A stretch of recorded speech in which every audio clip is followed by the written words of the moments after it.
മലയാളത്തിലും തമിഴിലും ഒക്കെ ആയിട്ട് 30 ദിവസവും കോൾ ഷീറ്റ് തിരക്കുള്ള ഒരാളാണ് മേഘന എന്ന് നമുക്കറിയാം. ഇതെങ്ങനെ സാധിക്കുന്നു ചക്കരെ? ഇതെങ്ങനെ പറ്റുന്നു?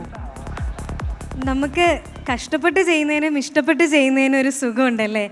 സോ ഞാനിത് ഇഷ്ടപ്പെട്ട് ചെയ്യുന്നതാണ്. അപ്പോൾ അതുകൊണ്ടിട്ട് നമുക്ക് സമയം ഇനിയും ബാക്കിയാണ്.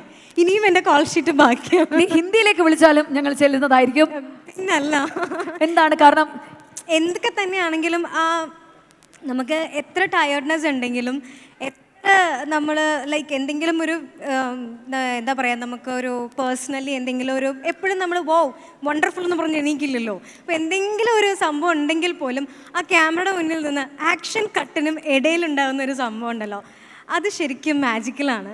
അത് ചെയ്യാൻ എനിക്ക് ഭയങ്കര ഇഷ്ടമാണ്. സൂപ്പർ ടാലന്റഡ് ആയിട്ടുള്ള ഒരു ആൾ കൂടിയാണ് മേഘന. രണ്ടുപേര് പെട്ടെന്നൊന്ന് മൂളാൻ പറ്റുമോ മേഘന? എന്തും ചെയ്യുന്ന ആളാണെന്ന് എനിക്കറിയാം. പെട്ടെന്ന് രണ്ടുപേര് എനിത്തിങ് ഫോർ ഷാനവാസ്. സത്യം പറഞ്ഞ എൻ്റെ നെഞ്ചൊക്കെ പടപടപടപടന്ന് പറഞ്ഞ് ഇടിക്കുക. ഇപ്പം എങ്ങനെ പാടാൻ പറ്റുമെന്ന് എനിക്കറിയില്ല. ജസ്റ്റ് 2 ലൈൻസ് ഞങ്ങളുടെ കേരള വിഷന് വേണ്ടി, അമൃതവേണി ടെലിവിഷൻ അവാർഡ്സിന് വേണ്ടി please.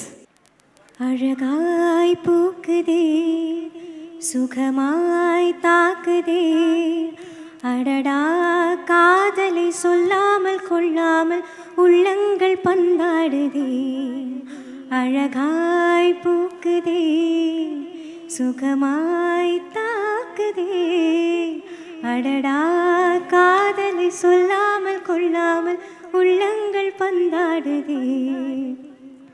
Super, thank you so much. ഇനി 2 അല്ല 3 ചാനൽസിലുമായിട്ട് ഇതുപോലെ നിറഞ്ഞു നിൽക്കാനായിട്ടുള്ള ഒരു ഈശ്വരാനുഗ്രഹം ഉണ്ടാകട്ടെ എന്ന് ഞങ്ങളെല്ലാവരും വിഷ് ചെയ്യാണ്. Thank you so much dear. Thank you so much.